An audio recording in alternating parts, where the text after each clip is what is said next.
This is the Washoe County District Board of Health meeting for Thursday, May 25th. It's 1 p.m. and that brings us to item number 1, roll call and determination of quorum. Madam Clerk? Chair Jung, Present. Dr. Novak. Here. Mr. Delgado is absent. Dr. Hess. Here. Christopher Dare is absent. Michael Brown. Here. We have a quorum. Thank you, Madam Clerk. Thank you. Item number 2 is the Pledge of the Allegiance, and if Jessica Sferraza could lead us in the pledge, I'd appreciate it. Thank you. What? Boy, that'll teach you. To the flag of the United States of America and to the republic for which it stands, one nation, under God, indivisible, with liberty and justice for all. Thank you, Councilwoman. We are at item number 3, public comment, general public comment, and I have one sign-in at this point, who is Jay Carter. Thank you.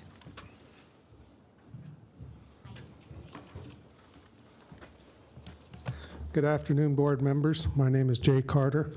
I'd like to talk to you about permit HD 14001. Sierra Memorial Gardens has presented themselves as the owner of Cemetery Authority of Hillside Cemetery. Hillside Cemetery has approximately 250 owners. The 3 PNs that Sierra Memorial Gardens owns does not have any burials. They applied for a disinterment permit on their 3 APNs, and their scope of work called for disinterment of approximately 1,146 burials. The only way they could disinter 1,146 burials would be to trespass on our private property and remove our family members. In 2001, NRS 451 was changed to allow Cemetery Authority the power to disinter bodies without government oversight. John Lawton of Sierra Memorial Gardens convinced Assemblywoman Vivian Freeman that he owned Hillside Cemetery and was the Cemetery Authority. She was able to add an amendment to AB 402 to remove government oversight. John Lawton was not the only owner of Hillside Cemetery, and he was not the Cemetery Authority of Hillside Cemetery. To become a Cemetery Authority under NRS 452-340, you must apply for a Certificate of Authority.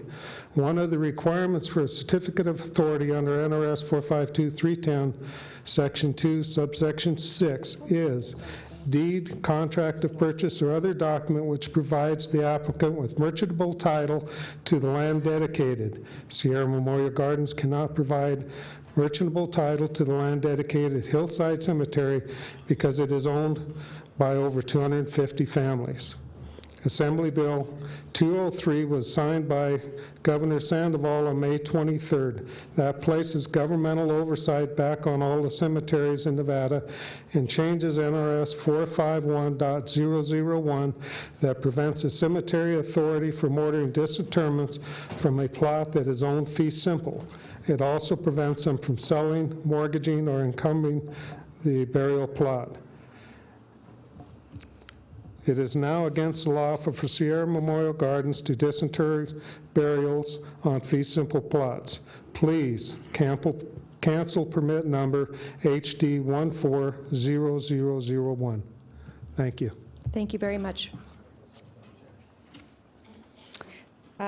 Next person signed in is Ms. Kathy Brandhorst.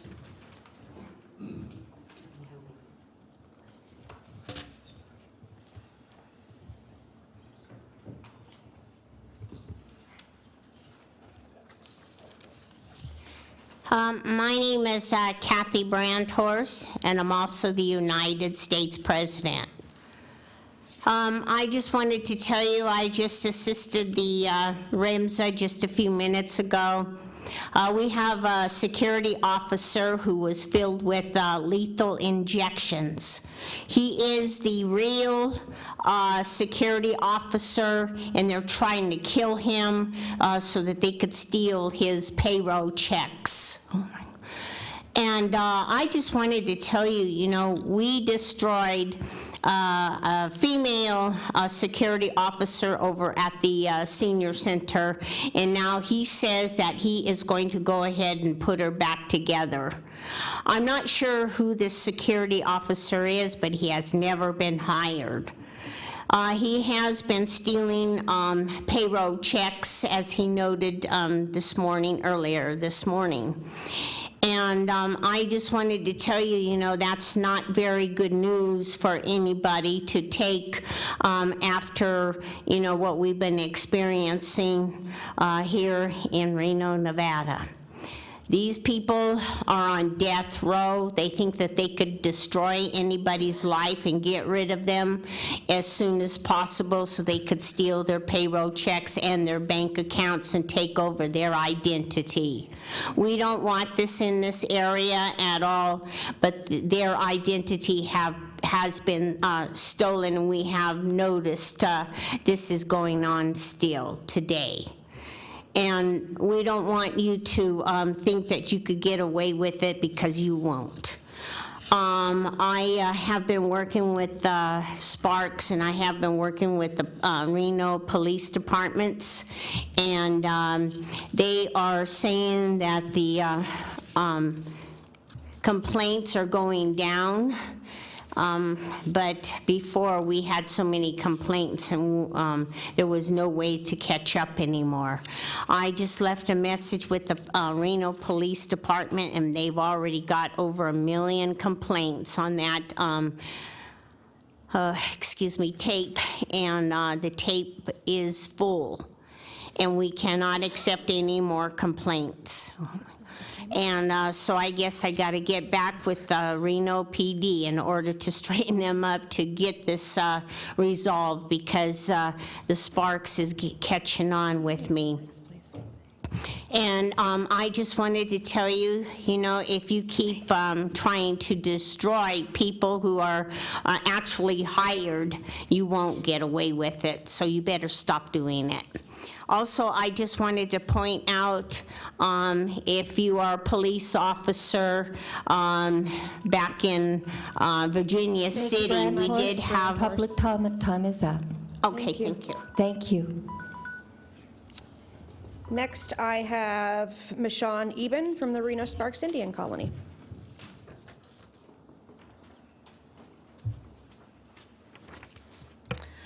Good afternoon, and thank you for this time. My name is Michonne Eben. I manage the Reno Sparks Indian Colony Cultural Resource Program.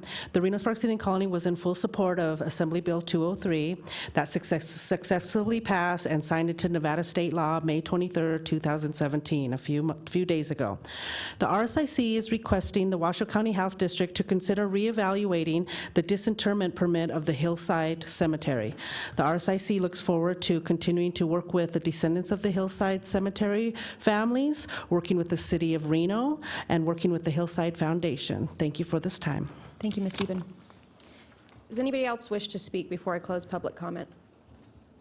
All right. Public comment is closed.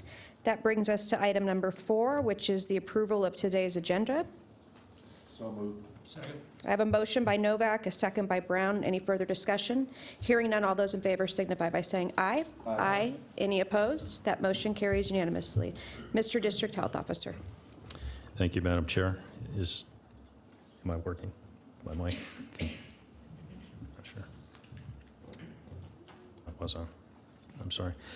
Thank you. Next, we have recognitions, and I'd like to begin with a new hire that we have in Environmental Health Services. Mr. William Mountjoy has joined us as an Environmental Health Specialist, Trainee 1. And Will, if you could stand up, and I believe that Mr. English has got a few words of introduction for him. Can you do it here, because people watching at home, people watching at home won't be able to hear you. Thank you. Good afternoon, Madam Chairman, Chairwoman, and members of the board, excuse me. I'm pleased to announce the new hire of William Mountjoy to Environmental Health. He goes by the name Will. Everything's come full circle within the Division of Environmental Health Services. His mother spent over 33 years working for Environmental Health, And she is primarily responsible for all my field training over my career here before she retired. She was also the first woman hired within the division. So with that, we're very pleased to hire Will. He has a Bachelor's of Science out of the University of Nevada, Reno. He was also one of our public service interns, so he's someone we've developed inside, and he understands what we're all about and what our mission is here today. So thank you. Great. Thank you. Welcome, Mr. Mountjoy. Stick around because we're going to do photographs, okay? Next, we have a promotion, and it's Mr. Joshua Ristori being promoted from Air Quality Specialist 2 to a Senior Air Quality Specialist. Josh has been with the Health District for several years now, and we had a vacancy with Dennis Cerfolio's retirement. So Josh, Mr. Ristori's been promoted to fill that position and lead be the senior for our inspection and enforcement activities. So congratulations, Mr. Ristori, and also stick around for a photo opportunity here in a few minutes. And then I'm very proud to recognize Ms. Lisa Lautritz, one of our supervisors in CCHS. I had the privilege of attending the Masters of Public Health hooding ceremony last week, where Ms. Lautritz was awarded her Masters of Public Health.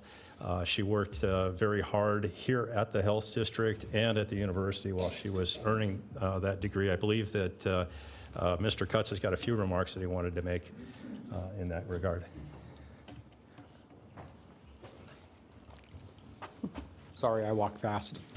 Good afternoon, Madam Chair, members of the Board of Health, Steve Cutts for the record. So I just wanted to say we're all very proud of Lisa's accomplishment of receiving her MPH, and I just wanted to let you know that she did this while working full-time for us, attending school full-time, and then last summer, she also worked a part-time internship, and she used, I would say, a minimal amount of her annual leave, her vacation time, to accomplish that. And she, kept it together. So that was really good. That was a lot of work. So we just want to say congratulations to Lisa on her achievement, and I know we look forward to great things from her in the future.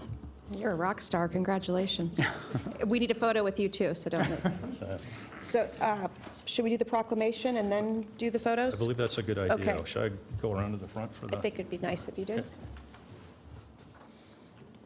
So this is item 6A, Emergency Medical Services Week, and it will be accepted by Christina Conti and delivered by Mr. Kevin Dick.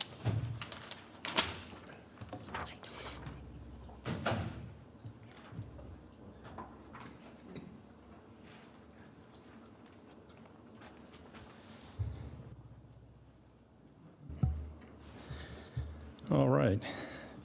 So whereas emergency medical service personnel are called upon to help others through one of the most frightening times of their lives, and whereas emergency medical services is a vital public health service with personnel ready to provide life-saving care to the community 24 hours a day, 7 days a week, and whereas access to quality emergency care dramatically improves the survival and recovery rate of those who experience sudden illness or injury, and whereas the emergency medical services system consists of men and women in both the public and private sectors, including emergency physicians, emergency nurses, emergency dispatchers, emergency medical technicians, paramedics, firefighters, educators, administrators, volunteers, and others throughout our healthcare system who work together to ensure those in need receive the highest level of emergency service.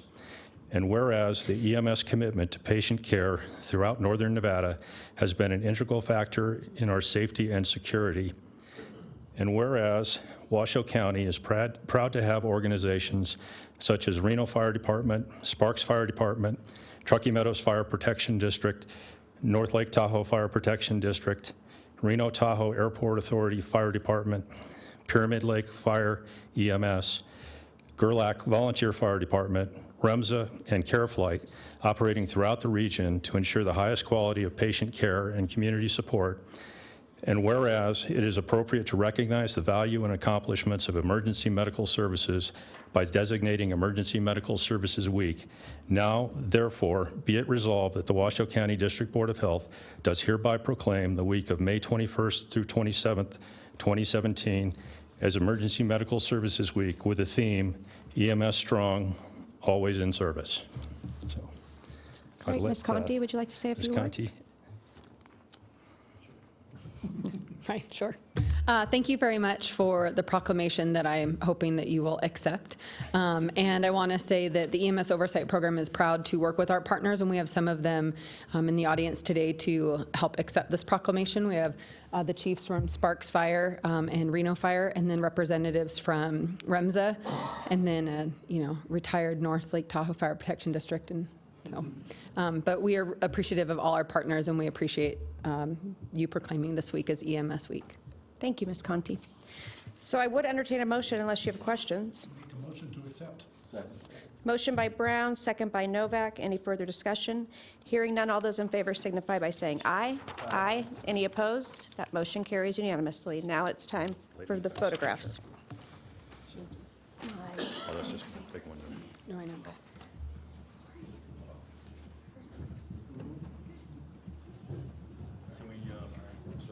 Can we have all our personnel come I guess, yeah. first picture?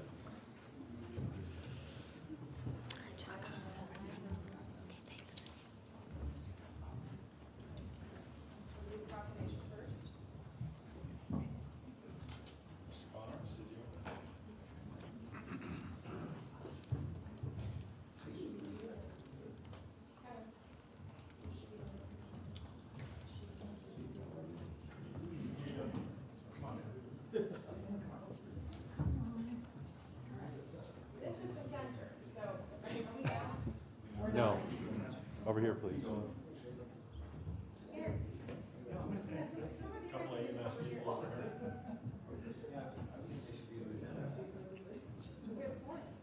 Let's put the EMS people in uniform in the center.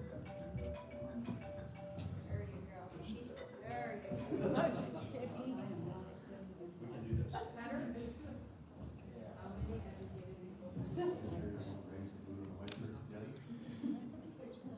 On three, please. One.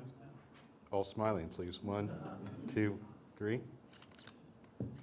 Let's do that one more time. On three. 1, 2, 3. Thank you. Did you get it, Jessica?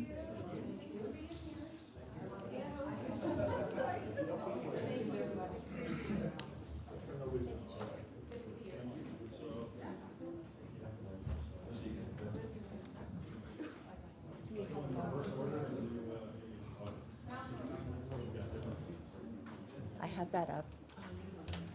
You don't? Okay, all right.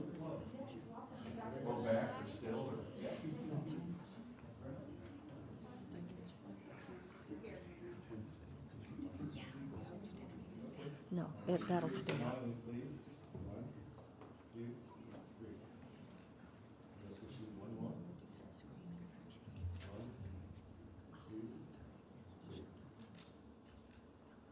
So can we just do full screen now? And we have it here. All right. Perfect. You're welcome. It's okay.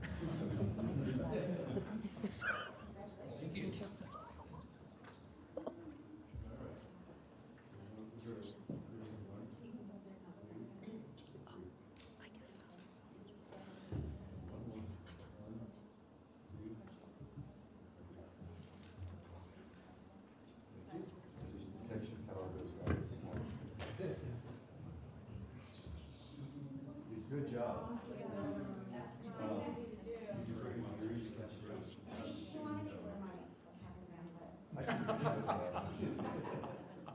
But it's warm. Okay, we go 1, 2, 3. One more. 1, 2, 3. Thank you. Good job. Thanks. Congratulations.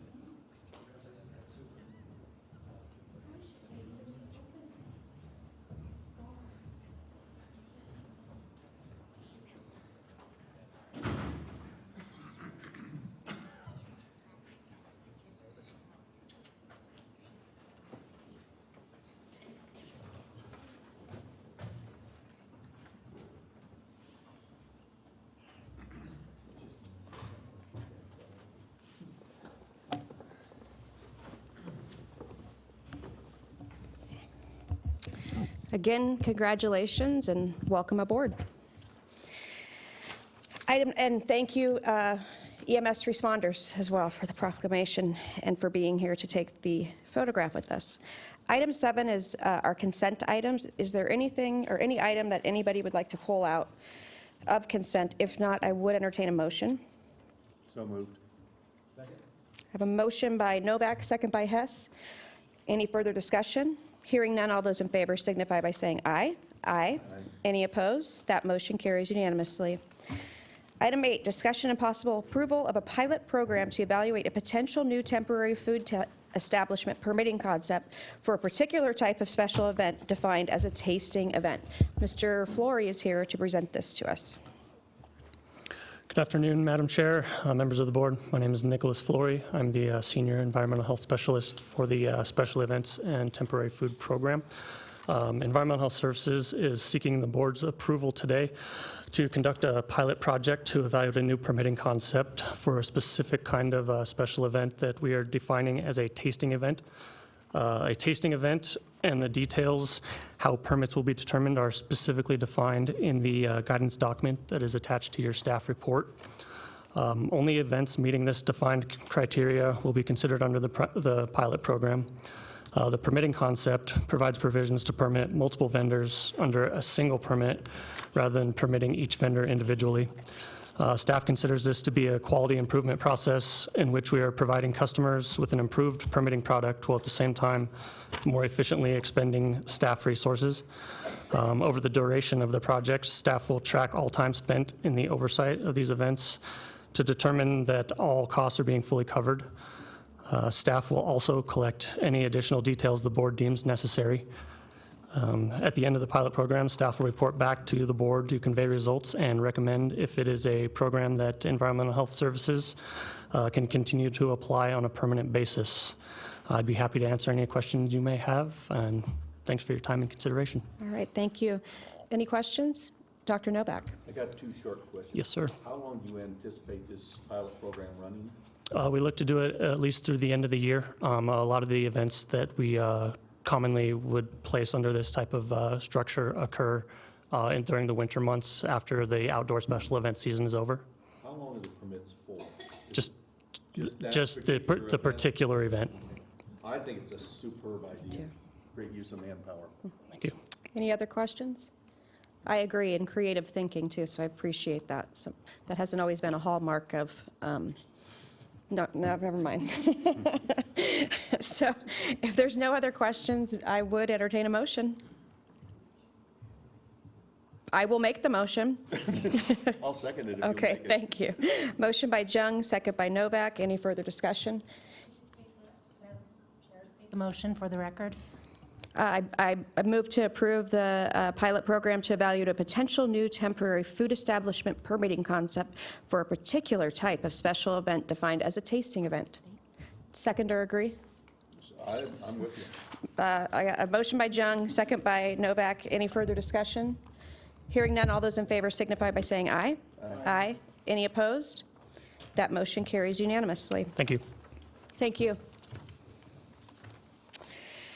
Item 9, Regional Emergency Medical Services Authority, Mr. Von Arx and Mr. Romero. Good afternoon, Madam 9A Chair. is an action item. Good afternoon, Madam Chair and members of the board. Don Von Arx from REMSA. Mr. Romero is not here today. You have the compliance report for April of 2017 in front of you. If you have any questions, I'm happy to answer them. Dr. Novak. Real quick, I think something might be a typo on your executive summary. The first sentence in there, this report contains data from 4 REMSA patients. Only 4? You're talking about the Page EMS 11. system report? Yeah, this is from EMS survey, okay. Now, if you go to the front page, I'll have to investigate why it says 4. Well, we can tell. They dropped the 1 and the 5. Yeah, because what we're seeing is 154 on the front. Yeah. And we've agreed to 150 minimum. Thank you.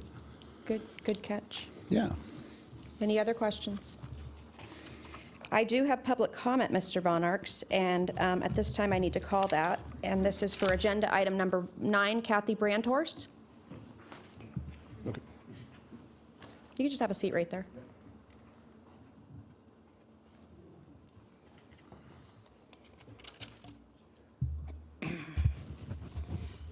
My name is Kathy Brandhorst, and I'm also the United States President.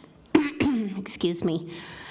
Yes, I just wanted to tell you, the experiences that I have been having with the emergencies, at 911 emergency, and also the other emergency calls, to the police department and to the REMSA and to the fire trucks, and also to others that need to respond. Well, there's been almost accidents again because they are going through the light. They don't hear the sirens blowing. And I just wanted to tell you that's really, really sad to hear, and it's really awful to see. And I am a regular bus rider, and these emergencies are not really the best I've ever seen in my entire life. I seen this one driver. He was going down the street, but he's driving cautiously because he's not too sure, at the corners where the stoplights are, who's going to run right through those red lights and who's going to run right through the green light. And he was very cautious and he was very patient. But some people are not. And also the poles and wires, again, in the emergencies, they are blocking the wires off because they don't want the person picked up very fast. And why? Because, again, the enemy is on death row. And what I mean is that they have escaped from prisons, they have escaped from jails, they don't even have the money to even put their license on their automobiles either because they were charged embezzlements. And with this, they cannot afford to pay rent. They cannot afford to pay nothing at all. And I just wanted to let you know, I was coming by that side of the river by the mental health, and I saw these sleeping bags all ripped, torn, bullet holes. And they were left there, but they did take the bodies out of those sleeping bags. But why could we have to see those in the river? Why do we have to, experience somebody coming along with a machine gun just to destroy them because they are victims? We are not taking care of the victims at all. The victims really need our help right now. And what I'm talking about is the ones on death row. And if they are seen as a bank robber, for instance, that's your time is up. Okay, thank you. Thank you, Ms. Brandhorst. Okay, that leaves us with, I would entertain a motion for the review and acceptance of the REMSA operations report for April 27, 2017. Accept as presented. I have a motion by Brown, second by Hess. Any further discussion? Hearing none, all those in favor signify by saying aye. Aye. Any opposed? That motion carries unanimously. Item 9B is update of REMSA's public relations during April of 2017. Madam Chair, I had two updates. The public relations report is in the part of the compliance report. I'm happy to answer any questions. But two updates. One is a reminder that tomorrow is our EMS barbecue. You're all invited to that at 1 o'clock. And last month, Councilman Dare asked if we'd had any feedback about Sparks Fire Department's ALS program. Everything we've heard is positive, and with these autonomous professional young men and women out there, you normally don't hear too much feedback, but it's all been positive. Great. Thank you for bringing that You're back. welcome. Thank you. And we'll be certain to circulate that to Mr. Dare, and I do hope the board takes the time to go to the barbecue tomorrow to support REMSA. That would be great. We'd love As to you see know, you I've there. already went. That was last Yes. month. But I plan on being there I for a noticed your second car's time. still there. You have a great parking spot. Okay. Thank you. There was no food. And the parking lot was horrible. And I didn't even wave to them because I felt so embarrassed. But thank you, Mr. Von Arx, and thanks for being such a great partner with our community. Item 10, I'm going to give it to our district health officer. Thank you, Madam Chair. Thank you, Madam Chair. Item 10 is to approve FY17 purchase order to be issued to Adapco, Inc. in the amount of $160,272 for mosquito abatement products on behalf of the Environmental Health Services Division of the Washoe County Health District. And just as we have Jim Schaefer here if we have further questions about the Vector program, but I'll provide an overview of this item. This is in relation to the large amount of additional acreage that we've got of flood and standing waters due to the record precipitation that we've had this year.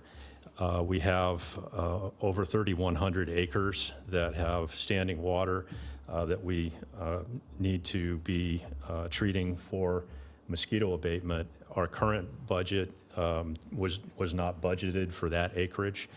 We've had discussions with the county manager's office, and they are putting together an item to be presented to the Board of County Commissioners requesting contingency funds for a number of expenses that the county has had that would include also the health district's request for additional funding for mosquito abatement this fiscal year. I just had a phone call with Mark Mathers of the Budget Office. In my report, I had said that we expected that item to go to Board of County Commissioners on June 13th. Because he doesn't have all of the information that he needs from other departments for that item, it will be going to the Board of County Commissioners. It's expected to go there now June 27th. In order for us to procure the larvicide that we need for the helicopter application in June, we need for the board to provide this authorization now. We expect to be provided funding through the contingency fund to cover this expenditure when the Board of County Commissioners takes action on June 27th. Thank you. Thank you, Mr. Dick. Anybody have any questions or concerns about this? All right, if not, I would entertain a motion. So moved. I have a motion by Novak, a second by Hess. Any further discussion? Hearing none, all those in favor signify by saying aye. Aye. Aye. Any opposed? That motion carries unanimously. Item number 11. Oh, yes. Is your microphone on? Is it red? No. It takes a minute to come on. Okay, but There you go. I'm wondering, does that cover the helicopter and all that? Is that an additional? The item that you just approved covers just the chemical that's the larvicide. The request for funding through the county, the contingency funding, covers the helicopter cost as well, but I did not need your authorization to proceed with that. So, Thank you. yeah, but it's a good Any other question. Thank questions? you. Dr. Novak? Do you think this is going to be adequate for the year? Mr. Dyer is quite concerned about this, and he's, asked me to bring it up. And obviously, I wrote back to him, asking for funds, additional funds now. Is that going to be enough for the year? Well, let me clarify. We expect this to be enough for this fiscal year, but not for the mosquito season. So we're also working with the county manager's office on an additional request for funding in FY18 to provide us with additional dollars to cover additional application through the remainder of the season. And so we expect that there'll be an item going to Board of County Commissioners in July of FY18 that would provide it with authorization for that contingency funding. But it's going to be a little bit like Groundhog Day next Board of Health meeting, because we'll have a similar item for approval of purchase so that we can go ahead and purchase the larvicide that we need for our July application prior to getting that approval through BCC. Good. No, that answers exactly what I Yeah, good. Great, good questions. Thanks, guys. Okay, I'm going to read this next agenda item 11, but I would like to have the person who signed into public comment to do her public comment before we actually make any votes.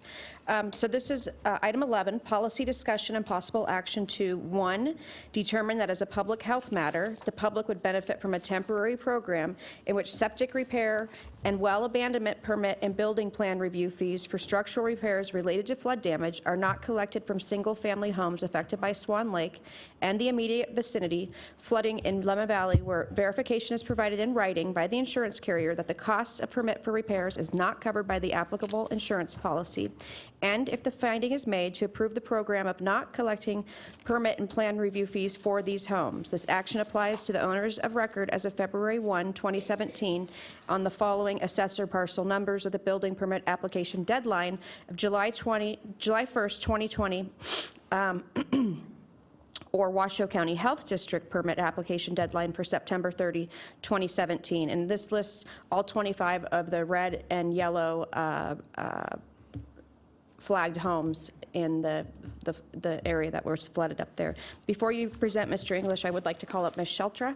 Ms. Debbie Sheltra would like to speak on this item.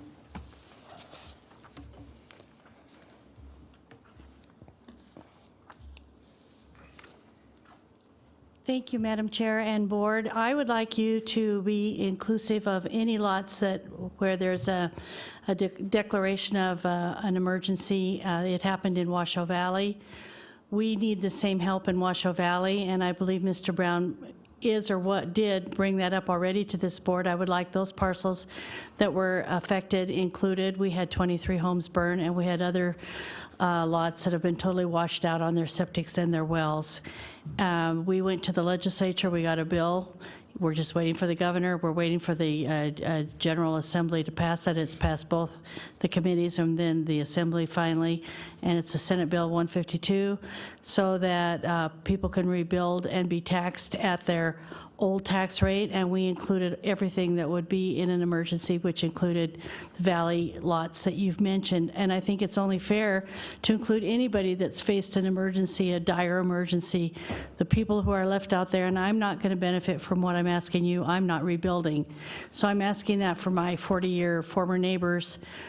Some of them, the ranchers, are in pretty dire financial straits, and they need as much help. And I would ask that you do whatever you do today, but not take final action until you include those parcel numbers of all of the people along the west side of Franktown. It isn't just the houses that were burned. For instance, Ed Evans' Black Gold Arabian Ranch, he's totally washed out, but his barn and his house didn't burn, but his barn did, and his support facilities for that commercial barn. And if there are any questions, I would like to answer them for you at this time. We can't do that, Ms. Sheltra, Oh, due to okay. open meeting law. Okay, So well, thank then you. that is what I'm asking, that you not take action on this until you include those parcels, because they need as much help from the county, health department, and building department as the state is giving all of the areas that have faced emergencies this year. Thank you. Thank you. And going forward, too. The bill from the legislature takes anything in the future the same way. Thing that's Any other declared as a cases? disaster area. Okay. Thank you. Thank you very much. Now, I wanted, before I go to Dr. Hess, Ms. Admiran, please weigh in on her request and the feasibility of such. It is not feasible for the board to take that type of action today. That is not agendized on the item. The agenda item is very specific as to the action that the board would be allowed to take under the open meeting law. So, thank you. Dr. Hess. I was just curious if we have any idea of how many homes and lots we're talking about. We don't, because this has never been brought to us before. Oh, okay. Nor to the county commission, but I'm sure we will find out. Yeah, okay. Thanks. All right. Any other questions? If not, I would entertain a motion. I'll move the approval of the action related to, I'm not sure how to phrase this, the homes in Lemon Valley, is that? Ask the attorney. It usually says in our staff reports Oh, yeah. there- recommended motion, which I never look at either, so please. there is Sorry. on page 4, Dr. Hess. That's kind of a long paragraph, so I will move the paragraph as stated on page 4. All right. Have a second?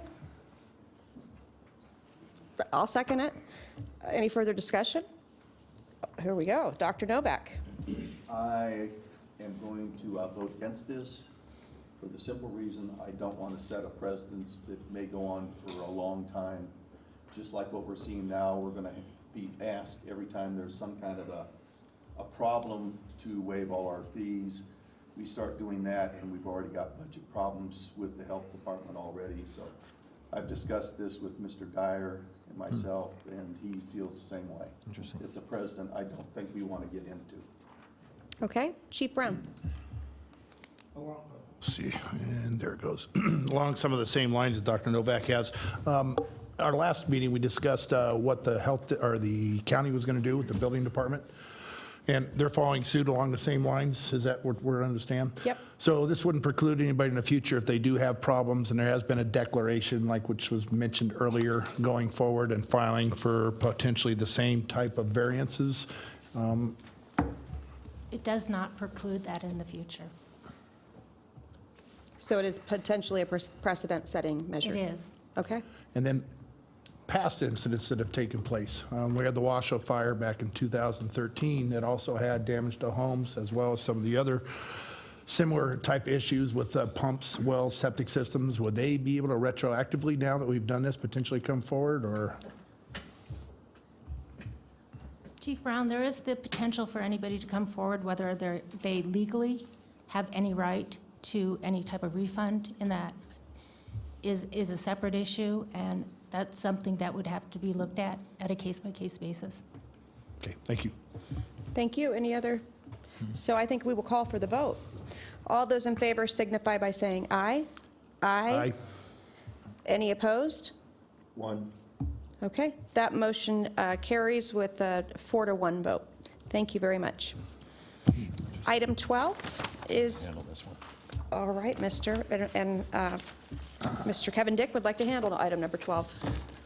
Thank you, Madam Chair. Sarah Bill's not available to be here today.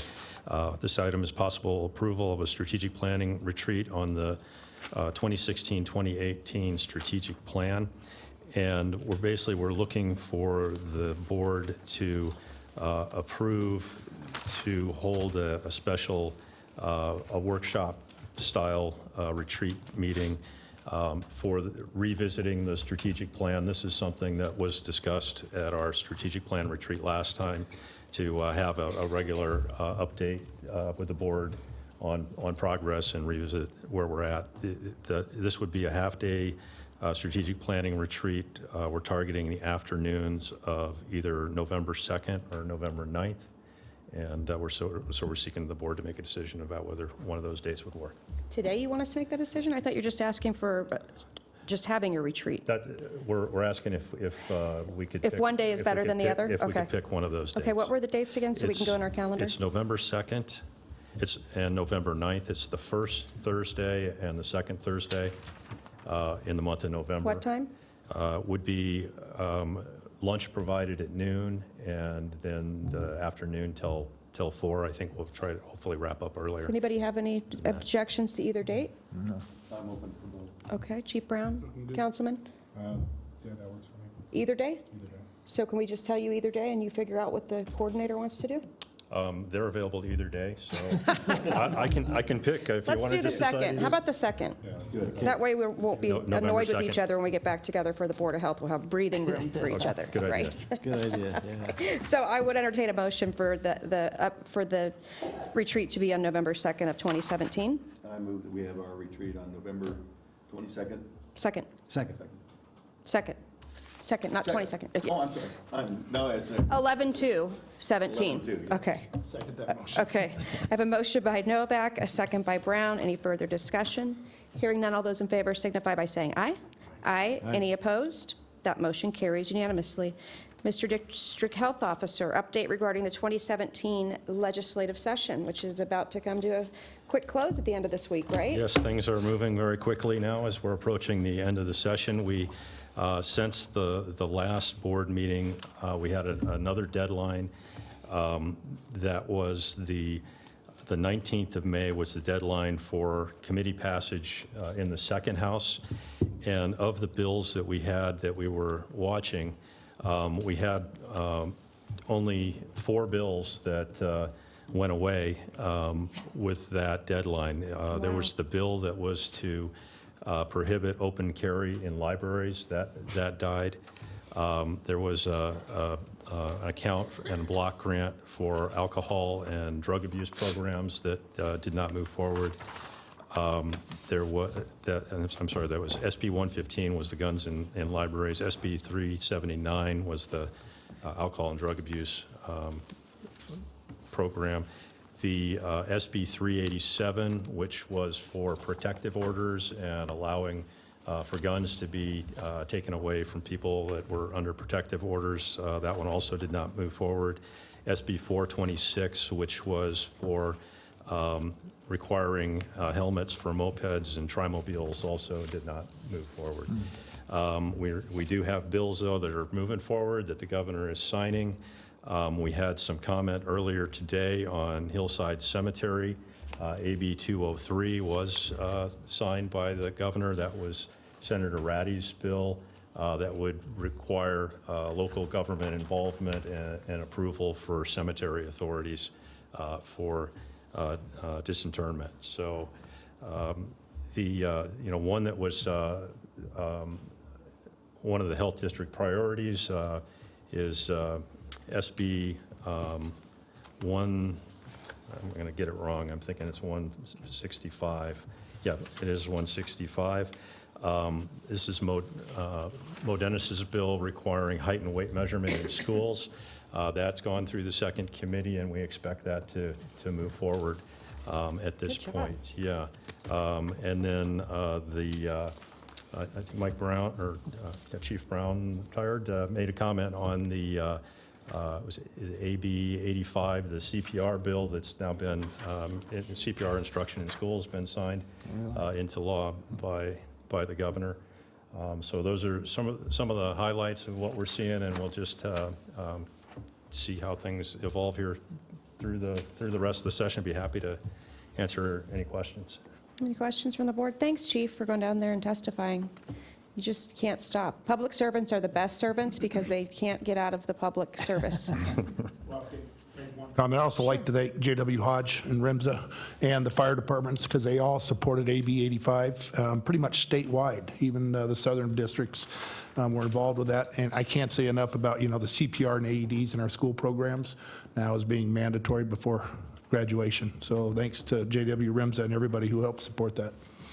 Very much, thank you. Great legislation, and we would be remiss if we didn't recognize what a good job that our district health officer did with this height weight tracking that we wanted to do for so long when it comes to our obesity epidemic in childhood that we have identified, which is like any other place, right, in America. But the school district really pushed back on us for that, and so that took a lot of tap dancing, I'm sure, to get that through. But it's really going to be able for us when we get our community health assessment plan together to be able to measure if we are moving that dial at all with stuff we've already started 3 years ago to address this epidemic. So bravo. Thank you. Not easy, I know. Okay, no other questions or comments? Yeah, Dr. Hess. Is your microphone on? Oh, There you go. I hadn't. You're on realized- TV. People want to hear you. I hadn't realized that the internment issue there was a bill related to that. Now, if that, how does that affect things? Let me give you just a high-level understanding. I haven't looked at the details in the bill recently. I believe it becomes effective as law July 1st. And the as you'll recall, when we were having discussions regarding Hillside Cemetery before, I had pointed out that our disinterment permit did not alleviate the permit holder of any other legal obligations that they had for disinterment. The change with AB 203 clarifies and enacts a role for local government in approving that an entity is the cemetery authority for that cemetery, and that they're authorized to conduct that disinterment is my read of that bill, kind of in a nutshell. But I don't want to be getting out in front of myself on anything legal, and I can see that Ms. Admiran is a little bit of concern, so I don't know if I should go too much further. That's enough, I think. I just didn't realize it was even there. Yeah, thank you. So maybe next agenda, we could have an update on what this means for the Board of Health and the permitting and et cetera, after Ms. Admiran gets a chance to digest what that bill actually means. Good question. All right, moving on to item 14, staff reports and program updates. Hi, you are not Charlene Albee. Air Quality Management, Sir Danny Lee? Dan Inouye. He's whispering in my ear, so I'm sorry. I didn't. Good afternoon, Mr. Madam Inouye. Chair, members of the board. For the record, Daniel Inouye with Air Quality Management Division. I'd like to highlight the program update of the director's report, and this is in response to a question or comment that you had, Chair Jung, regarding the relationship we have with RTC.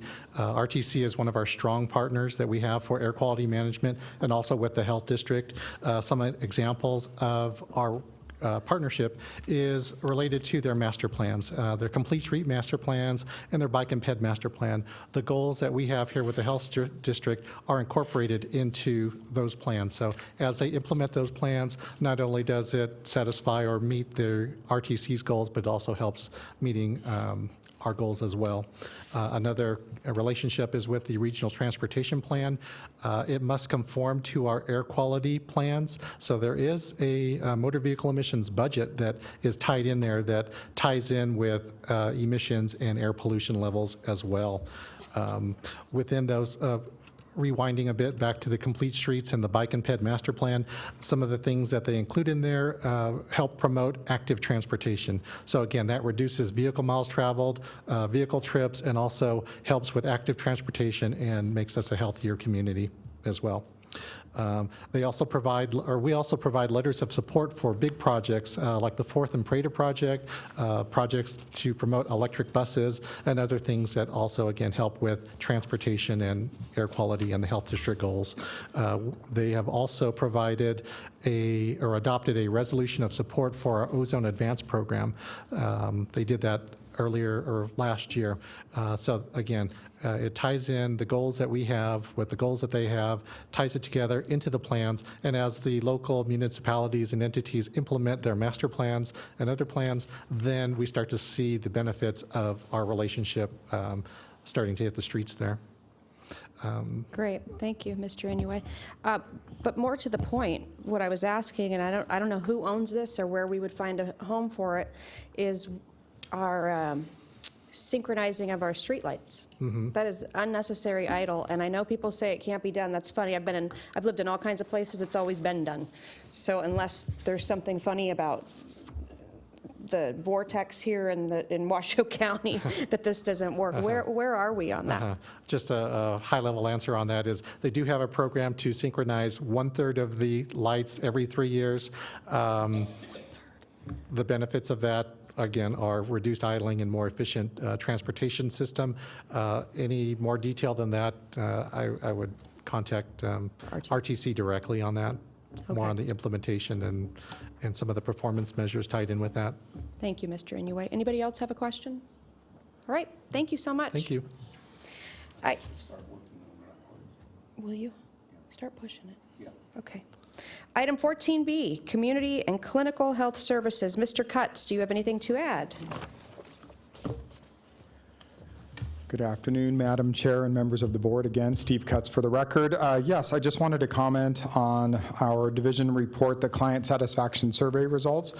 I just wanted to say overall I'm very proud of my management team and staff regarding that we've had increases in our overall client satisfaction survey. And I wanted to point out that this occurred during the launch of our new electronic health record, Patagonia Health, as well as staffing changes. So during some challenging times, yet we provided amazing customer service. And we always like feedback that points out opportunities for improvement for us. So we always look at that and look for ways to improve our clients' experiences. And with that, I'd be happy to answer any questions you may have. Any questions for Mr. Cutts? Thank you. Thank you. Next up, we have 14C, Environmental Health Services. The acting director is none only than the District Health Officer, Mr. Kevin Dick. Anything to add, Mr. Acting? I would be happy to take any questions. All right, thank you. Item 14D, Epidemiology and Public Health Preparedness, Dr. Randall Todd. Looks like he has something to add. Good afternoon, Madam Chair, members of the board. Randall Todd for the record. I had just one amplification on the last page of my written report where we're talking about EMS staff working with regional partners to conduct a press conference, the objective of which was to highlight for the public the problem that develops when people call 911 inappropriately. And so since I wrote this report, the press conference has actually taken place. It took place on the 23rd, so just a couple of days ago. And we were very pleased to have Reno Fire, Sparks Fire, Reno Police, Sparks Police, the Washoe County Sheriff's Office, the Carson City Sheriff's Office, REMSA, and St. Mary's Regional Medical Center. And in, I think, all but maybe one of those, we had the head person there, the CEO of those respective organizations. So they came. Some of them are putting together some actual PSAs that will air later, but this was a press conference to announce to the public what they were attempting to do. All right. And with that, I'd be happy to entertain questions. Are we watching it right now? I don't I know. didn't know if there was, is there audio with it? Pardon me? Oh, okay. So we're going to watch the Sparks Department 911, PSA. what's the address of your emergency? Do you need police, fire, or medics? Okay, tell me exactly what happened. Each year, thousands of 911 calls are placed by people who need immediate help. We need some help. Yeah, 2 cars just crashed. We need help here now. Unfortunately, nearly 20% of those calls to 911 were requests for directions, pocket dials, and other non-emergency calls that impacted those who needed immediate police, fire, and medical assistance. Yeah, I want to report that my house was broken into. No, it was last week. A call to 911 is for actual emergencies. Accidental or intentional misuse of 911 can delay emergency responders. Not an emergency. Hey, can I get directions for... No, it's not an emergency. I just need a phone number for...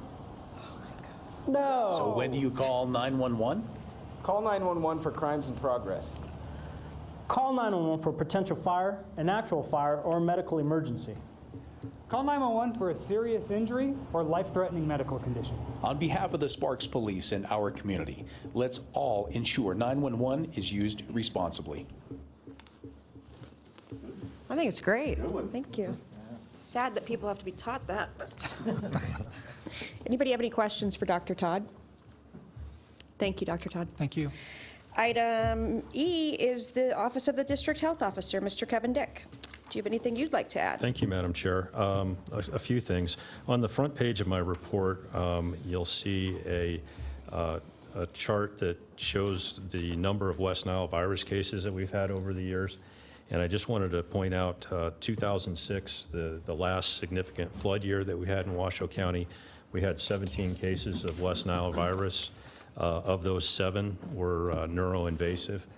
So that's the largest number that we've had in a year. In fact, it's more cases that we had in 2006 than we've had in all other years since West Nile virus arrived in Washoe County in 2003. So that's why we're seeking additional funding for mosquito abatement with the situation that we have this year. As far as water systems, we've had some discussions. I mentioned to you at the last board meeting that we'd had a meeting over at the Builders Association that morning to talk about issues that were coming up in water system plan reviews. I've had several subsequent meetings with TUMWA and the Nevada Division of Environmental Protection, and we were able to move past one of the stumbling points that we had with plan review as far as getting the Nevada Division of Environmental Protection to agree that we don't need to be applying NAC regulations to irrigation system lines that are 2 inches or less in diameter. However, we still have issues that are being raised by the development community over separation distances between manholes and catch basins for storm sewers and water mains. And we are constrained with what we can do with those because of Nevada Administrative Code requirements. I had a meeting just yesterday with Don Tatro and Jess Traver at the builders. I offered, and they asked me to proceed with trying to set up a meeting with NDEP to discuss if there is a path forward to look at NAC and potential revisions if they make sense and are protective of public health. So we're proceeding with that. We also, and I identified in my report, we had a situation where we were having a number of plans that were submitted by TUMWA that we were rejecting and sending back to them for modifications because they didn't meet the TUMWA design standards. That's an NAC requirement also, that NAC specifies if the Division of Environmental Protection has approved an engineering design standard, and that design standard is more stringent than NAC, that it's supposed to be constructed in compliance with that design standard. With us around the table, we reached agreement, and DEP agreed that if TUMWA identifies on the plan submitted to us that it's not to their design standard, but they're waiving that and that it meets NAC, now we're allowed to approve those plans without providing them back to TUMWA. So we're hopeful that some of these things will help to move things forward in a little more expedited manner, but I think as far as NAC requirements under the law, we're constrained with anything that we can do here locally to change anything. It really has to be at the state level if there's a change to those requirements. And then I also wanted to highlight, if anybody's over in the health district, you'll notice we've got some security enhancements we were able to implement. We have additional doors, locking doors in the clinic area to control access. We've got locks on the doors upstairs so that in an emergency we can lock down the front door for environmental health services and better control access and security. So those are some of the investments we made with the $55,000 we had budgeted this year for security. We've got an additional $55,000 in our budget next year, so we're already looking at what are the priority items moving forward for next year so that we can make sure we're maintaining a secure environment and providing that for our dedicated staff. Two other items. We have our community health needs assessment that we're doing now, that we're conducting with Renown. And we have a survey that we're working with a number of different community partners to implement. And that's been posted on the Washoe County website. Reno is also posted and put out information about it, and Sparks we're working with as well. And I'll make sure that we send that link to each of the board members so that you have an opportunity to provide input as well. Under Truckee Meadows Healthy Communities, I had mentioned previously that we've been working on trying to get the community aligned and working collectively around affordable housing. And we just recently solidified plans for a presentation that Truckee Meadows Healthy Communities will be doing in conjunction with Enterprise Community Partners, the nationally recognized affordable housing group that will be for the Truckee Meadows Regional Planning Authority Governing Board on June 8th. And so looking for commitment from that governing body of support and working together around affordable housing issues. And the Enterprise personnel will be around both June 8th and 9th, and they want to try to meet with all elected officials. So those that are not on that governing board, you'll be contacted to see if you'd be available for a meeting to discuss that project with them. I think that concludes my remarks. Happy to take any questions. All right, any questions? Councilman Delgado? Thank you, Madam Chair. Mr. Kevin Dick, really quickly regarding the water system regs. Can you tell me just briefly what's different now than before with respect to how development projects took place, just for conversation, understanding? You know, developers reached out to me, and there's a sense that things are different now than before. Can you speak to that just Yeah, thank you. briefly? And that's a good question. I think there are several things that are different now. I think one that's significant is that we have not, I think, at the Health District done a good job of applying NAC properly on plan reviews that we were doing. And so what we discovered was, that we need to maintain these separation distances under NAC, and that those were not being consistently applied, perhaps in the past. I think we also have a couple of other factors that are in play. One is that over the years of the recession and coming out of it, we haven't had plans that have been coming in at the rate we've got them now for new water systems. A lot of the lots that have been developed over the past several years had the infrastructure constructed on them. And so now we've got kind of a new wave of plans coming in, and people that haven't been working with water system design for a few years at least. And then thirdly, I think another thing that's in play is the consolidation, where we had the systems that were previously under the Washoe County Water Resources being consolidated with Tumwa. And so a lot of the development that's occurring on the south end of town now is subject to Tumwa design standards that previously wasn't subject to those standards. And we also, with Tumwa inheriting some of the engineering staff from Washoe County, engineers that haven't been working with those design standards as well, that are involved in the plans that are submitted. So I think that can create a couple issues. One, I've had calls from developers of, why is the Health District requiring me to do this, when in fact it's a Tumwa design standard that Tumwa is has required that change. And then the other being, if the engineers aren't familiar with some of the design standards, the plans coming through. So, but I think we're in an unfortunate situation because we realize how NAC is supposed to be applied to these plans. It's an existing regulation that's already been codified, and it's in effect.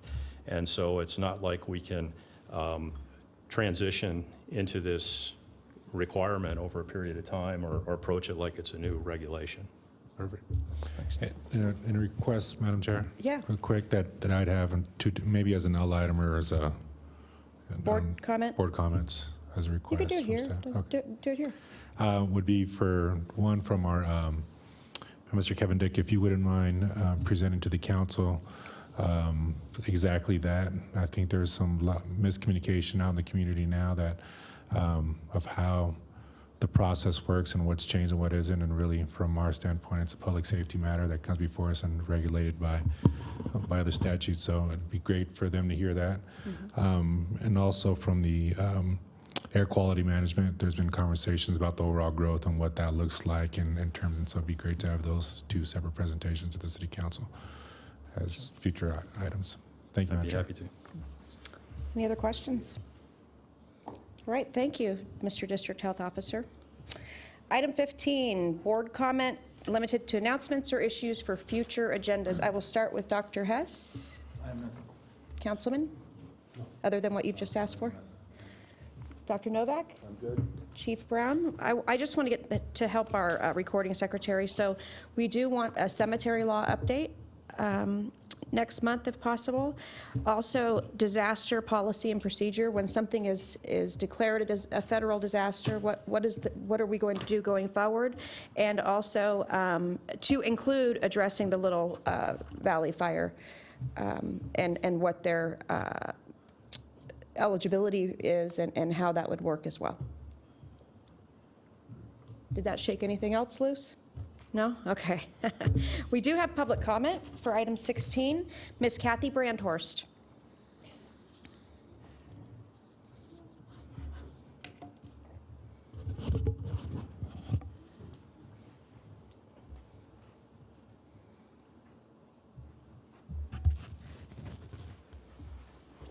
My name is Kathy Brandhorst, and I'm also the United States President. I just wanted to tell you, you know, the rapists, the murderers, the bank robbers, we're still having the troubles of breaking and entering into our homes. They seem to put each other invisible with laser beams. I also caught this person inside my bedroom disconnecting their laser beam out of my electric slot. Oh. And I just wanted to tell you that is really uncalled for. The only way that they could get the electric is from my home. I still have gas and electric on. But the poles and wires outside my home, they still steal my gas from my stove. They can also steal my heat. They also steal my air conditioning, and they can use it right through the wires and the poles. And it's stolen from my home, but they can use it until they are all through with it. Then they send it back to me, but it's not as strong as I was hoping for. But I am still going to be responsible for part of that, because who's going to know how much to pay? I'm not going to pay for it. I'm going to tell them I am the only one that's responsible to pay for it. But I don't know how much that's going to cost. Somebody said it's almost $1 million to run the laser beams. And it's true. Running laser beams is very high and very expensive because they are very, very strong. They can knock people down on the streets. They can make you feel real dizzy and fall down. Also, it cracks the streets. The streets are wide open with cracks. And also when they repair them, they only put a little bit of oil to make it look a little bit better, but that's not the way to repair the streets at all, because in a few days, the oil is gone and the crack is really big and big and bigger, because the laser beams can move the ground and make it even larger so that people can fall in.